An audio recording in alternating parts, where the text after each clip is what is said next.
ಅಧಿಕಾರದಲ್ಲಿ.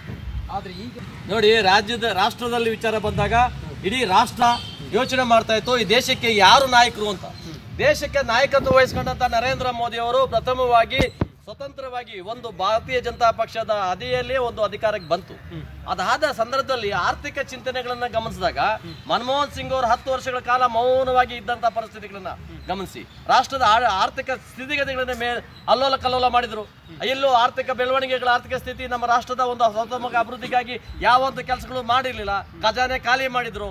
ಎಲ್ಲ ಕಡೆ ಏನೆಲ್ಲ ಹಗರಣಗಳು ಇರಬೇಕಾಯ್ತು, 2G ಹಗರಣ ಇರ್ಬೋದು, ಕೊಲ್ಜಿಎಂ ಇರ್ಬೋದು, ಎಲ್ಲ ಹಗರಣಗಳಲ್ಲಿ ಪಾಲ್ದಾರಾಗಿದ್ದಂಥವರು ಕಾಂಗ್ರೆಸ್ ಪಕ್ಷ. ಹಂಗಾಗಿ ಕಾಂಗ್ರೆಸ್ಸಿನ ನಾಯಕತ್ವ ವಹಿಸಿದಂತ ಮನಮೋಹನ್ ಸಿಂಗ್ ಅವರು ತಮ್ಮ ತುಟಿ ಬಿಚ್ಚಲಿಲ್ಲ. ಎಲ್ಲಿ ಯಾವುದೇ ಒಂದು ಸಭೆಗಳಲ್ಲಿ ಭಾಷಣ ಮಾಡಕ್ ಹೋಗ್ಲಿಲ್ಲ. ಅದ್ರ ರಿಮೋಟ್ ಇಟ್ಕೊಂಡಿದ್ದಂತ ಸೋನಿಯಾ ಗಾಂಧಿ ಅವರು ನಿರಂತರವಾಗಿ ದೇಶವನ್ನ ಯಾವುದೋ ರೀತಿಯಿಂದ ತಗೊಂಡೋಗುವಂತ ಪ್ರಯತ್ನ ಮಾಡ್ತಾ ಇದ್ರು. ಹಂಗಾಗಿ ಜನಕ್ಕೆ ಗೊತ್ತಿತ್ತು ಈ ರಾಷ್ಟ್ರಕ್ಕೆ ಯಾರಾದ್ರೂ ಮುಕ್ತಿ ಕಲಿಸ್ತಕ್ಕಂಥ ನಾಯಕರು ಯಾರಿದ್ದಾರೆ ಅಂತಕ್ಕಂಥದ್ದು. ಜನಸಾಮಾನ್ಯರು ಹಳ್ಳಿಗಳಲ್ಲಿ ಇವತ್ತು ಮಹಿಳೆಯರು, ಮುಸಲ್ಮಾನರು, ಇವತ್ತು ದಲಿತರು, ಇವತ್ತು ಹಿಂದುಳಿದ ಸಮಾಜದ ಎಲ್ಲರೂ ಯೋಚನೆ ಮಾಡಿದ್ರು. ಒಬ್ಬ ಚಾಯ್ ಮಾರ್ತಾ ಇದ್ದಂತ ಮಣಿಶಂಕರಯ್ಯವರು ಹೇಳಿದ್ರು, ಚಾಯ್ ಮಾರ್ತಾ ಇದ್ದಾನೆ ಯಾವ ಕಾಲಕ್ಕೆ ಪ್ರಧಾನಿ ಆಗ್ತಾರಂತ. ಅದೇ ಚಾಯ್ ಮಾರ್ತಕ್ಕಂಥ ವ್ಯಕ್ತಿಯನ್ನ ರಾಷ್ಟ್ರದ ಪ್ರಧಾನಮಂತ್ರಿ ಮಾಡಿದ್ರು. ಇಡೀ ಪ್ರಪಂಚ ತಿರುಗಿ ನೋಡ್ತಾ ಇದೆ ಭಾರತ ದೇಶವನ್ನ. ಭಾರತ ಹೇಗೆ ಅಧಿಕಾರ ಮಾಡ್ತಾ ಇದೆ, ಭಾರತ ಹೇಗೆ ಮುನ್ನಡೀತಾ ಇದೆ, ಆರ್ಥಿಕ ಚಿಂತನೆಗಳು ಹೇಗೆ ಅಭಿವೃದ್ಧಿ ಆಗ್ತಾ ಇದಾವೆ, ಇದನ್ನ ಯೋಚನೆ ಮಾಡಿದ್ರು. ಈಗಾಗಲೇ ನಮ್ಮ ಜನತಾದಳದ ವಕ್ತಾರರು ಒಂದ್ ಕಡೆ ಮಾತಾಡ್ತಾ ಇದ್ರು, ಏನ್ ಮಾಡಿದ್ದಾರೆ ನಮ್ಮ ರಾಷ್ಟ್ರಕ್ಕೆ ಅಂತ. 4 ವರ್ಷದಲ್ಲಿ ಏನ್ ಮಾಡಿದಾರೆ ಅಂತಲ್ಲ, 60 ವರ್ಷಗಳ ಕಾಲ ನಿರಂತರವಾಗಿ ದೇಶವನ್ನ ಹಾಳು ಮಾಡಿದಂತ ಪರಿಸ್ಥಿತಿಗಳಲ್ಲಿ ಆರ್ಥಿಕ ಅಧೋಗತಿಗೆ ತಗೊಂಡು ಹೋದಂತ ಕಾಂಗ್ರೆಸ್ ಮತ್ತೆ ಆಡಳಿತ ಪರಿಸ್ಥಿತಿಯಲ್ಲಿ ನಿರಂತರವಾಗಿ ಅವರು ಅದನ್ನ ಸರಿ ಮಾಡ್ಕೊಂಡು ಬಂದಿದ್ದಾರೆ. ಫೌಂಡೇಶನ್ ಹಾಕಿದ್ದಾರೆ, ದೊಡ್ಡ ದೊಡ್ಡ ಪಿಲ್ಲರ್ಗಳು ಹಾಕಿದ್ದಾರೆ. ಆ ಪಿಲ್ಲರ್ಗಳೇ ಇವತ್ತು ನಿರಂತರವಾಗಿ ಈ ಸಮಾಜವನ್ನ ಬದಲಾಯಿಸ್ತಕ್ಕಂಥ ಒಂದು ಶಕ್ತಿ ಇದೆ ಅಂತಕ್ಕಂಥದ್ದನ್ನು ಮಾಡಿದ್ದಾರೆ. ಹಾಗಾಗಿ ಇವತ್ತು ನಾವು ನರೇಂದ್ರ ಮೋದಿ ಸರ್ಕಾರನ ನಾವು ನಿರಂತರವಾಗಿ ಇನ್ನೂ 5 ವರ್ಷ ನೋಡಿದಾಗ ಈ ದೇಶ ಯಾವ ಸುವರ್ಣ ಯುಗಕ್ಕೆ ಹೋಗುತ್ತೆ ಅಂತಕ್ಕಂಥದ್ರಲ್ಲಿ ಎರಡು ಮಾತಿಲ್ಲ. ಖಂಡಿತವಾಗ್ಲೂ ಕೂಡ ಅವ್ರು ಹೇಳುವಂತ ಈ ದೇಶ ಸುತ್ತಾಕ್ದಾಗ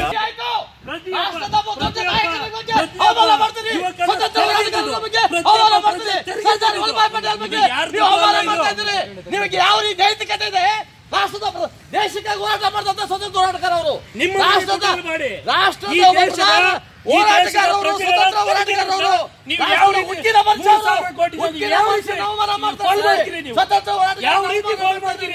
ಸ್ವತಂತ್ರ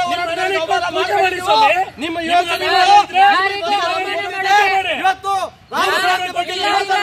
ರಾಹುಲ್ ಗಾಂಧಿ ಅವರು ಹೇಳ್ತಾರೆ, ಇವಾಗ ಕಾಂಗ್ರೆಸ್ ಹೇಳ್ತಿದ್ರು ಹಿಂದೂ ಧರ್ಮ ಒಂದೇ ಬಿಜೆಪಿಗೆ ಅಂತ. ಹಿಂದೂ ಧರ್ಮ ಒಂದೇ ಅಲ್ಲ, ಈ ದೇಶದಲ್ಲಿ ಇರ್ತಕ್ಕಂಥ ಕಟ್ಟ ಕಡೆಯ ಸಮಾಜದ ಬಗ್ಗೆ ಇದೆ. ಇವತ್ತು ರಾಹುಲ್ ಗಾಂಧಿ ಅವರು ಏನ್ ಮಾಡಿದ್ರು? ರಾಹುಲ್ ಗಾಂಧಿ ಎಲ್ಲ ದೇವಸ್ಥಾನ ಟೆಂಪಲ್ ರನ್ 50 ಟೆಂಪಲ್ ರನ್ ಮಾಡ್ತಾರೆ. 50 ಟೆಂಪಲ್ ರನ್ ಮಾಡೋಕೆ ನನ್ನ ಗೋತ್ರ ಬಂದು ದತ್ತಾತ್ರೇಯ ಗೋತ್ರ ಈಗ ನಿಮ್ಗೆ ದತ್ತ ಗೋತ್ರ ಹಿಂದೂ ಧರ್ಮ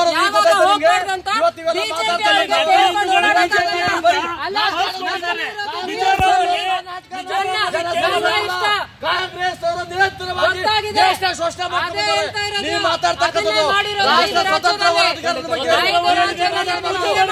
ಸ್ವತಂತ್ರ ಹೋರಾಟಗಾರರು ದೇಶ ಒಗ್ಗೂಡಿಸಿದಂತ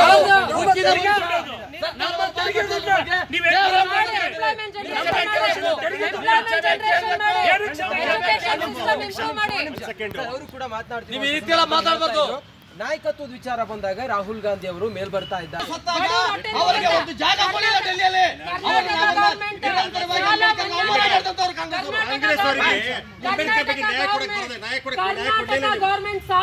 ರಾಹುಲ್ ಗಾಂಧಿ ಅವರ ನಾಯಕತ್ವವನ್ನು ಯಾರು ಒಪ್ಪಕ್ಕೆ ಸಾಧ್ಯನೇ ಇಲ್ಲ. ಅವರು ಅಪಪ್ರದರು, ಅವ್ರಿಗೆ ಇನ್ನೂ ಮೈಂಡ್ ಮೆಚುರಿಟಿ ಇಲ್ಲ ಅನ್ನೋದಕ್ಕೆ ಸಾಕ್ಷಿ ಪಾರ್ಲಿಮೆಂಟ್ ಅಲ್ಲಿ ನಾನು ದೇಶದಲ್ಲಿ ಪಪ್ಪು ಮೋಜಾತು ಪಪ್ಪು ಮೈ ಪಪ್ಪು ಅಂತ ಕೂಗಾಡ್ಕೊಂಡು ಹೋಗಿ ನನಗೆ ಯಾಕೆ ಆಗ್ತೀರಿ ಹೇಳಿ. ನನಗೆ ನಾವು ದೇಶಭಕ್ತರು, ನಾವು ನಮಗೆ ನಕಲಿ ದೇಶಭಕ್ತರು, ನೀವು ನಕಲಿ ದೇಶಭಕ್ತರು.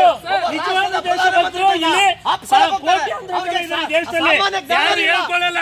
ನೀವು ನಕಲಿ ದೇಶಭಕ್ತರು, ರಾಜಕೀಯ ಮಾಡೋಕೆ ನಕಲಿ ದೇಶಭಕ್ತರು. ನೀವು ರಾಜಕೀಯ ಮಾಡೋಕ್ಕೋಸ್ಕರ ನೀವು ದೇಶಭಕ್ತರು ಹೋಗಿರ. ನೀವು ಅದು ರಾಷ್ಟ್ರದ ಸಂವಿಧಾನದ ಬದ್ಧವಾದಂತ ಒಂದು ದೊಡ್ಡ ದೇವಸ್ಥಾನ. ಅದು ಆ ದೇವಸ್ಥಾನದಲ್ಲಿ ಹೋಗಿ ಪ್ರಧಾನಮಂತ್ರಿಗಳು ಅಪ್ಕೋತೀನಿ ಅಂತ ಹೋಗ್ತಾರೆ, ಅಪ್ಕೊಳಕ್ ಹೋಗ್ತಾರೆ. ಪ್ರಧಾನಮಂತ್ರಿ ಹೇಳ್ತಾರೆ, ಇದೇನಿದು ನೀನು ಹುಡುಗಾಟ ಆಡ್ತಾ ಇದೆಯಾ, ಹೋಗು ಅಂತಾರೆ. ಅವ್ರು ಹೋಗಂದ್ಮೇಲೆ ಅಲ್ಲಿ ಕೂತ್ಕೊಂಡ ಮೇಲೆ ಎಲ್ದ್ರ ಮುಂದೆ ಕಣ್ಣು ಹಿಡಿತಾರೆ. ಕಣ್ಣು ಹೊಡೆದ ಕೆಲಸ ನಿಮ್ದು. ಒಬ್ಬ ಪ್ರಧಾನಿ ಅಲ್ಲ, ನಾನು ಹೌದು, ಇದು ಮಾಡಿರ್ತಕ್ಕಂಥದ್ದು ಯಾರು? ರಾಹುಲ್ ಗಾಂಧಿ ಅಲ್ಲಿ ನಿಂತ್ಕೊಂಡು ಕಣ್ಣು ಹೊಡೆದು ಬೇರೆಯವ್ರಿಗೆ ನೀವು ಅಪಹಾಸ್ಯ ಮಾಡ್ತಿರಲ್ಲ, ನಿಮ್ಮ ಯೋಗ್ಯತೆನ ನೀವೇ ತೋರಿಸ್ಕೊಂಡಿದ್ದೀರಿ. ಹಾಗಾಗಿ ಇವತ್ತು ರಾಹುಲ್ ಗಾಂಧಿ ಪ್ರಬುದ್ಧರಲ್ಲ, ಅವರು ಪಪ್ಪು ಅಂತ ಹೇಳ್ಕೊಂಡಿರೋದು ನಾವಲ್ಲ, ಅದನ್ನ ಹೇಳ್ಕೊಂಡಿರ್ತಕ್ಕ ಜನರು ಅಲ್ಲ, ರಾಹುಲ್ ಗಾಂಧಿನೇ ಹೇಳ್ಕೊಂಡಿರೋದು. ರಾಹುಲ್ ಗಾಂಧಿ ನಾನು ಪಪ್ಪು ಪಪ್ಪು ಪಪ್ಪು ಅಂತ ಹೇಳಿದ್ದು ಅವರೇ, ನಾವಲ್ಲ. ಖಂಡಿತ ಪ್ರಬುದ್ಧರಲ್ಲ, ಪ್ರಬುದ್ಧ ಇಲ್ಲಿ ಸಮ್ಮಿಶ್ರ ಇದ್ದೀರಿ. ಇದೇ ಜೆಡಿಎಸ್ ಅವರು ಸಿದ್ದರಾಮಯ್ಯ ಕುಮಾರಸ್ವಾಮಿ ನಿಮ್ಮ ಅಪ್ಪನೇ ಮುಖ್ಯಮಂತ್ರಿ ಆಗಲ್ಲ ಅಂತ ಹೇಳ್ತಾ ಇದ್ದವರು. ಕರ್ನಾಟಕ ಸರ್ಕಾರ ಇದೇನ್ ರಚನೆ? ಕಾಂಗ್ರೆಸ್ ಅವರು ನಿರಂತರವಾಗಿ ಇಂಥ ಸುಳ್ಳುಗಳನ್ನ ಹೇಳ್ಕೊಂಡ್ ಬರ್ತಾ ಇದ್ರೆ ನಾವು ಅದಕ್ಕೆ ಕ್ಲಾರಿಫೈ ಮಾಡಕ್ ಆಗ್ತಾ ಇರ್ಲಿಲ್ಲ. ನಾವು ಯಾಕೆ ಕ್ಲಾರಿಫೈ ಮಾಡಿ ಅದನ್ನ ಇಗ್ನೋರ್ ಮಾಡಿದೀವಿ. ಅವ್ರು ಹೇಳ್ತಾ ಇರ್ತಕ್ಕಂಥದ್ರಲ್ಲಿ ಏನು ಮೌಲ್ಯಗಳಿಲ್ಲ, ಅದು ಅವಶ್ಯಕತೆ ಇಲ್ಲ ಅಂತಕ್ಕಂಥ ನಮ್ಮ ನರೇಂದ್ರ ಮೋದಿ ಅವರು, ನಮ್ಮ ಭಾರತೀಯ ಜನತಾ ಪಕ್ಷ ಅದನ್ನ ಇಗ್ನೋರ್ ಮಾಡಿದೆ. ಅವ್ರು ಕಾಂಗ್ರೆಸ್ ಅವ್ರು ಏನೋ ಕೂಗಾಡಿದ್ರು ಅಂದ್ಬಿಟ್ಟು, ಹೌದು ನೀವು ಕೂಗಾಡೋದ್ರ ಬಗ್ಗೆ ನಾವು ಕ್ಲಾರಿಫೈ ಮಾಡ್ತೀವಿ, ನಾವೇನು ತಪ್ಪು ಮಾಡಿಲ್ಲ, ನಾವು ಲಂಚ ತಗೊಂಡಿಲ್ಲ ಅಂತ ಹೇಳೋ ಪರಿಸ್ಥಿತಿ ನಮ್ಗೆ ಇರ್ಲಿಲ್ಲ. ನಾವು ಅದನ್ನ ಬೇಕಾಗಿರ್ಲಿಲ್ಲ. ಅಲ್ಲಲ್ಲ, ಕ್ಲಾರಿಫೈ ನಾವ್ ಯಾಕೆ ಕ್ಲಾರಿಫೈ ಮಾಡ್ಬೇಕು? ಸುಳ್ಳು ಹೇಳ್ತಾ ಇದ್ರೆ ಯಾರು ಹೇಳ್ತಾರೆ ಇದಲ್ಲ, ಇದು ಬಂತು. ಅದಕ್ಕಾಗಿ ಕಾಂಗ್ರೆಸ್ ಅವ್ರಿಗೆ ಮುಖಭಂಗ ಆಯ್ತಲ್ಲ. ಈಗ ಅವ್ರು ಏನು ಆರೋಪ ಮಾಡ್ತಾರೆ, ಅಧಿಕಾರ ಏನು ಅನುಭವಿಸಿಲ್ಲ. ಇವತ್ತು ದೀಪ ಉರಿಯೋದಕ್ಕಿಂತ ಮುಂಚೆ ಜೋರಾಗೆ ಉರಿತದೆ, ಆಗೋದು ನಿಮ್ ಕೆಲಸಗಳು. ಅಂಬೇಡ್ಕರ್ ಸ್ಟ್ಯಾಚ್ಯು ಮಾಡಬಹುದಾಯ್ತು ಅಂತ ಅಂಬೇಡ್ಕರ್ ಬಗ್ಗೆ ಗೌರವ ಇರೋ ರೀತಿಯಲ್ಲಿ ಮಾತಾಡ್ದಂತ ಕಾಂಗ್ರೆಸ್ ಅವರು ಜೆಡಿಎಸ್ ಅವರು ಹೇಳ್ತಾ ಇದ್ರು, ಅಂಬೇಡ್ಕರ್ ಸ್ಟ್ಯಾಚ್ಯು ಮಾಡಬಾರ್ದು, ಅಷ್ಟು ದೊಡ್ಡ ಪಂಚಕ್ಷೇತ್ರಗಳನ್ನ 5 ಕ್ಷೇತ್ರಗಳನ್ನ ಬಾಬಾ ಸಾಹೇಬ್ ಅಂಬೇಡ್ಕರ್ ಹುಟ್ಟಿದಂತ ಸ್ಥಳವನ್ನ ಅಭಿವೃದ್ಧಿ ಮಾಡ್ತಕ್ಕಂಥ ಕೆಲಸ ಮಾಡೋದಕ್ಕೆ ನರೇಂದ್ರ ಮೋದಿ ಅವರೇ ಭಾರತೀಯ ಜನತಾ ಪಕ್ಷನೇ ಬರಬೇಕಾಯ್ತು. ಅಂಬೇಡ್ಕರ್ ಸಮಾಧಿಯನ್ನ ಅವ್ರು ಸತ್ತಾಗ ಒಂದು ರಾಜ್ಘಾಟ್ ಅಲ್ಲಿ ಒಂದು ಹತ್ತಡಿ ಜಾಗ ಕೊಡ್ಲಿಲ್ಲ ಇವರು ಕಾಂಗ್ರೆಸ್ ಅವರು. ಅಂಬೇಡ್ಕರ್ ಅವ್ರನ್ನ ವಿಶೇಷ ವಿಮಾನದಲ್ಲಿ ಬಾಂಬೆ ಕಳ್ಸಿಕೊಡೋ ಏರ್ಪಾಟು ಮಾಡಲಿಲ್ಲ. ಅವತ್ತು ಜಗಜೀವನ್ ರಾಮು ವಿಮಾನಯಾನ ಖಾತೆ ಮಂತ್ರಿ ಆಗಿದ್ರು. 5,000 ರೂಪಾಯಿ ಸ್ಪೆಷಲ್ ವಿಮಾನ ಕಳ್ಸೋದಕ್ಕೂ ಆಗ್ಲಿಲ್ಲ.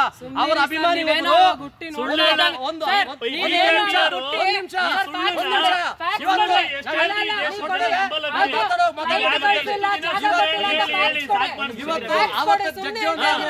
ವಿಮಾನಯಾನ ಖಾತೆ ಮಂತ್ರಿ ಅವರು 5,000 ರೂಪಾಯಿ ಸ್ಪೆಷಲ್ ಬಾಬಾ ಸಾಹೇಬ್ ಅಂಬೇಡ್ಕರ್ ಅಭಿಮಾನಿಯೊಬ್ಬರು ತನ್ನ ಅಂಬಾಸಡರ್ ಕಾರನ್ನ ಮಾರಿ ಕೊನೆಗೆ ಬಾಂಬೆನಲ್ಲಿ ದಾದಾರಲ್ಲಿ ಎಲ್ಲೋ ಒಂದ್ ಕಡೆ ತಗೊಂಡೋಗಿ ಇದಾಗ್ತಾರೆ, ಅವ್ರಿಗೆ ಬೀಚಲ್ಲಿ ಹಾಕ್ತಾರೆ. ಅವ್ರ ಜಾಗನ ಕೊಡ್ಲಿಲ್ಲ. ಇವತ್ತು ನರೇಂದ್ರ ಮೋದಿ ಅವರೇ ಅದನ್ನ ಅಭಿವೃದ್ಧಿ ಪಡಿಸೋದಕ್ಕೆ 100 ಕೋಟಿಯನ್ನು ಖರ್ಚು ಮಾಡಿ ಬಾಬಾ ಸಾಹೇಬ್ ಅಂಬೇಡ್ಕರ್ ಸಮಾಧಿಯನ್ನು ಅಭಿವೃದ್ಧಿ ಮಾಡಿದ್ದಾರೆ. ಬಾಬಾ ಸಾಹೇಬ್ ಅಂಬೇಡ್ಕರ್ ಇವತ್ತು ಅಭಿವೃದ್ಧಿ ಮಾಡೋದಕ್ಕೆ 35 ಕೋಟಿಯನ್ನ ಅಲ್ಲಿ ಓನರ್ ಕೈಲಿ ತಗೊಂಡು ಅದನ್ನ ಅಭಿವೃದ್ಧಿ ಮಾಡಿ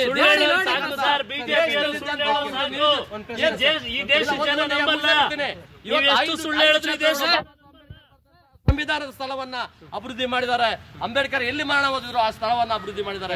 ಇದು ಬಾಬಾ ಸಾಹೇಬ್ ಅಂಬೇಡ್ಕರ್ ಕೊಟ್ಟಂತ ಗೌರವ ಭಾರತೀಯ ಜನತಾ ಪಕ್ಷ ನರೇಂದ್ರ ಮೋದಿ ಅವರೇ ಮಾಡಿದ್ದಾರೆ. ಅದನ್ನ ಯಾವತ್ತೂ ಕಾಂಗ್ರೆಸ್ ಅವರು ಮಾಡಲಿಲ್ಲ. ಇನ್ನೊಂದು ಪ್ರಶ್ನೆ ಇದೆ ಸರ್, ರೈತರ ವಿಚಾರ ಬಂದಾಗ ಗ್ರಾಮೀಣ ಭಾಗದಲ್ಲಿ ನಿಮ್ಗೆ ವೋಟ್ ಶೇರಿಂಗ್ ಕಡಿಮೆ ಆಗಿದೆ ಅನ್ನೋದು, ಅದನ್ನ ತಿದ್ದಿಕೊಳ್ಳೋದಕ್ಕೆ ಈಗ ಸಾಲ ಮನ್ನಾ ವಿಚಾರ, ಅದು ಚುನಾವಣಾ ದೃಷ್ಟಿಯಲ್ಲಿ ಲೋಕಸಭಾ ಚುನಾವಣೆ ಹತ್ರ ಬಂತು. ಗ್ರಾಮೀಣ ದೇಶ ಸಾಲ ಮನ್ನಾ ಮಾಡೋದ್ರಲ್ಲಿ ಯಾವುದೇ ಉದ್ಧಾರ ಆಗೋದಿಲ್ಲ. ದೇಶದ ರೈತನ ಕೈಗೆ ವೈಜ್ಞಾನಿಕವಾದಂತ ಪದ್ಧತಿಗಳನ್ನ ಕೊಡಬೇಕು. ರೈತರಿಗೆ ಯಾವ ರೀತಿ ಅಭಿವೃದ್ಧಿ ಮಾಡಬೇಕು. ಸಾಲ ಮನ್ನಾ ಮಾಡಿ ಅಂತ ನಾನು ಹೇಳ್ತೇನೆ. ನೀವು ಸಾಲ ಮನ್ನಾ ಮಾಡಿ ರೈತರದು ನಾನು ಒಪ್ಕೊತೇನೆ. ರೈತರನ್ನ ನಂಬ್ಕೊಂಡಿರ್ತಕ್ಕಂಥ ಕೃಷಿ ಕಾರ್ಮಿಕ ಇದ್ದಾನೆ, ಕೂಲಿ ಕಾರ್ಮಿಕ ಇದ್ದಾನೆ, ಅವರ ಬಗ್ಗೆ ನಿಮ್ಮ ಯೋಚನೆ ಏನು? ಅವ್ರ ಬಗ್ಗೆ ಏನು? 10 ಎಕರೆ ಜಮೀನು ಇಟ್ಕೊಂಡಿರ್ತಕ್ಕಂಥ ರೈತರಿಗೆ ನೀವು ಮನ್ನಾ ಮಾಡ್ತೀರಿ. ರೈತರಿಗೆ ನಂಬ್ಕೊಂಡಿರ್ತಕ್ಕಂಥ ಕೃಷಿ ಕೂಲಿ ಕಾರ್ಮಿಕ ಇದಾನಲ್ಲ, ಆ ಕೃಷಿ ಕಾರ್ಮಿಕನಿಗೆ ನೀವು ಮಾಡಿಸಿಲ್ಲ. 4 ವರ್ಷ ಮಾಡಿದ್ದೀವಿ, ಇನ್ನು 5 ವರ್ಷ ಮಾಡ್ತೀವಿ, ಇನ್ನು 50 ವರ್ಷ ನರೇಂದ್ರ ಮೋದಿ ಭಾರತೀಯ ಜನತಾ ಪಕ್ಷ ಸರ್ವತೋಮುಖ ಅಭಿವೃದ್ಧಿಯನ್ನು ಭಾರತ ದೇಶ ಮಾಡ್ತದೆ. ರೈತರ ವಿಚಾರ ತೆಲಂಗಾಣದಲ್ಲಿ ತೆಲಂಗಾಣದಲ್ಲಿ ಬರಲೇ ಇಲ್ಲ. ತೆಲಂಗಾಣದಲ್ಲಿ ಬಂದಿಲ್ಲ, ಮಿಜೋರಾಂ ಬಂದಿಲ್ಲ, ನೀವು 5 ರಾಜ್ಯದಲ್ಲಿ ಬಂದ್ಬಿಟ್ಟಿದ್ರೆ ಜನ ಗೊತ್ತಿಲ್ಲ. ತೆಲಂಗಾಣದಲ್ಲಿ ಬಂದಿರೋದು ಮಿಜೋರಾಮಲ್ಲಿ ಎಲ್ಲಿ ಬಂದಿದ್ರೆ ನೀವು? ನೋಡ್ದಾಗ 5 ರಾಜ್ಯದಲ್ಲಿ ಬಂದಿದ್ದೀವಿ, 5 ರಾಜ್ಯ ಬಂದಿದೆ ಅಂತ ಸುಳ್ಳು ಹೇಳ್ತೀರಾ ನೀವು? ಇವತ್ತು ಬಿಜೆಪಿ ಗವರ್ಮೆಂಟ್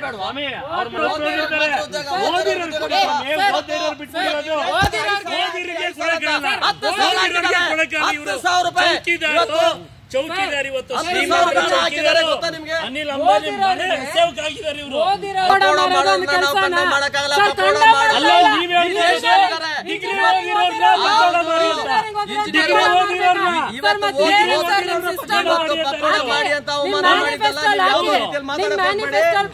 ದೇಶದಲ್ಲಿ ಇವತ್ತು ಬಾಬಾ ಸಾಹೇಬ್ ಅಂಬೇಡ್ಕರ್ಗೆ ಗೌರವ ಕೊಟ್ಟಿರ್ತಕ್ಕಂಥ ಪಕ್ಷ ನಮ್ಮ ಪಕ್ಷ. ಮತ್ತೆ ವಿಶೇಷವಾಗಿ ಅಂಬೇಡ್ಕರ್ ಪೂಜೆ ಮಾಡೋದು ಬೇರೆ ಯಾವ ಪಕ್ಷ ಯಾರು ಮಾಡೋದಿಲ್ಲ, ಅದು ಗೊತ್ತಿದೆ. ಬಾಬಾ ಸಾಹೇಬ್ ಅಂಬೇಡ್ಕರ್ ಅಂಬೇಡ್ಕರ್ ಸೋಲ್ತಾರೆ ಕಾಂಗ್ರೆಸ್ ಅವರು. ಬಾಬಾ ಸಾಹೇಬ್ ಅಂಬೇಡ್ಕರ್ ಸೋಲಿಸಿದ್ರು ಕಾಂಗ್ರೆಸ್ ಅವರು. 2 ಬಾರಿ ಅಂಬೇಡ್ಕರ್ ಸೋಲಿಸಿದ್ರು. ಅಂಬೇಡ್ಕರ್ ಜಾಗ ಅಂಬೇಡ್ಕರ್ ಕಾಂಗ್ರೆಸ್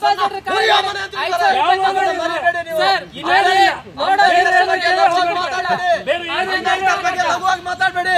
ಅಂಬೇಡ್ಕರ್ ದೇಶವನ್ನ ರಕ್ಷಣೆ ಮಾಡಿದಂತವರು, ಸಂವಿಧಾನ ಮಾಡಿದಂತವರು, ನಮಗೆ ಧ್ವನಿ ಕೊಟ್ಟಂತವರು. ಅಂಬೇಡ್ಕರ್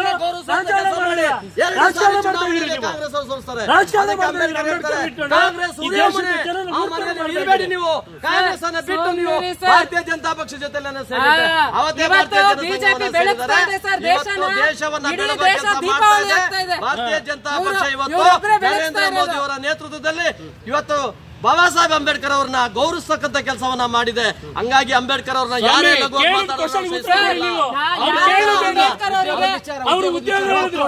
ಪಕೋಡ ಮಾಡ್ದು ಅಂತಕ್ಕಂಥದ್ದು ಯಾವ್ದೋ ಒಂದು ಭಾಷೆಯಲ್ಲಿ ಬಂದಂತ ಮಾತು. ಪಕೋಡ ಮಾಡೋರು ಬದುಕ್ತಾರೆ, ಅದನ್ನೇ ನೀವು ರಾಹುಲ್ ಗಾಂಧಿ ಅವರು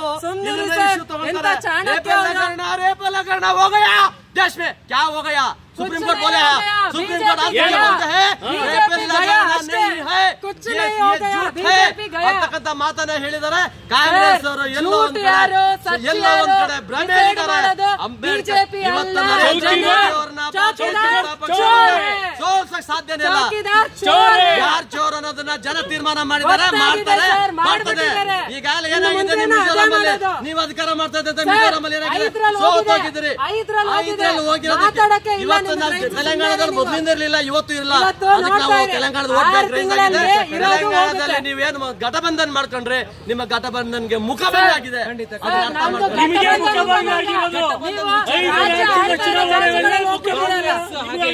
ಉಳಿದ ಪಕ್ಷಗಳೆಲ್ಲವೂ ಕೂಡ ಇದೆ, ಸುಲಭವಾಗಿ ಇರ್ತದೆ. ಇವತ್ತು ಗಠಬಂಧನದಲ್ಲಿದ್ದಂತ ಒಂದು ಅಂಗಪಕ್ಷ ಬಿಎಸ್ಪಿ, ಇಲ್ಲಿ ಒಬ್ಬ ಮಹೇಶ್ ಪಾಪ ಒಬ್ಬಳು ಒಳ್ಳೆ ಅಧಿಕಾರಿ ಬಿಎಸ್ಪಿ ನಲ್ಲಿ MLA ಆಗಿ ಕೊಳ್ಳೆಗಾಲದಿಂದ ಗೆದ್ದು ಬಂದ್ರು.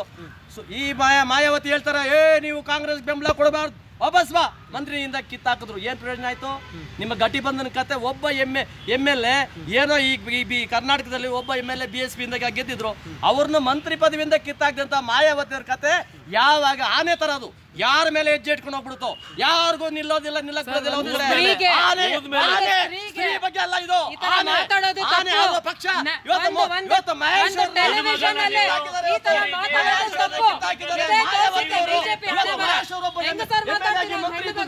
ಒಬ್ಬ ಮಂತ್ರಿ ಆಗಿದ್ರೆ ಏನಾಗ್ತಾ ಇಲ್ಲ. ಒಬ್ಬ ಮಹೇಶ್ ಒಬ್ಬ ಪ್ರಾಮಾಣಿಕ ಅಧಿಕಾರಿಗಳು, ಆ ಅಧಿಕಾರಿಯನ್ನ ಇವತ್ತು ಕೆಳಗಿಳಿಸಿದಂತ ಕೆಲಸ. ಇವತ್ತು ಕಾಂಗ್ರೆಸ್ ಜೊತೆ ಕೈ ಜೋಡಿಸ್ಬೇಡಿ, ನೀವು ಬನ್ನಿ ವಾಪಸ್ ಅಂತ ಹೇಳಿ ಮಂತ್ರಿ ಮಂದಿರ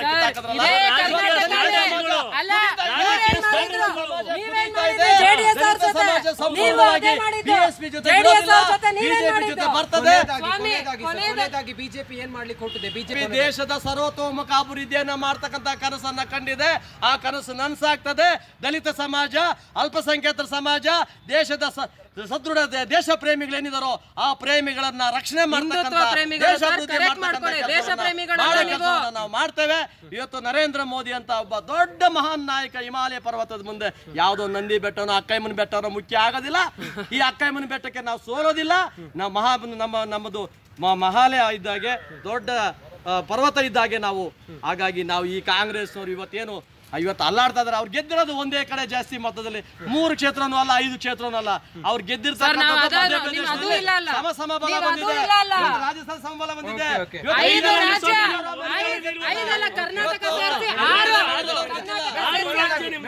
ಕೊನೆಯದಾಗಿ ಹೇಳೋದು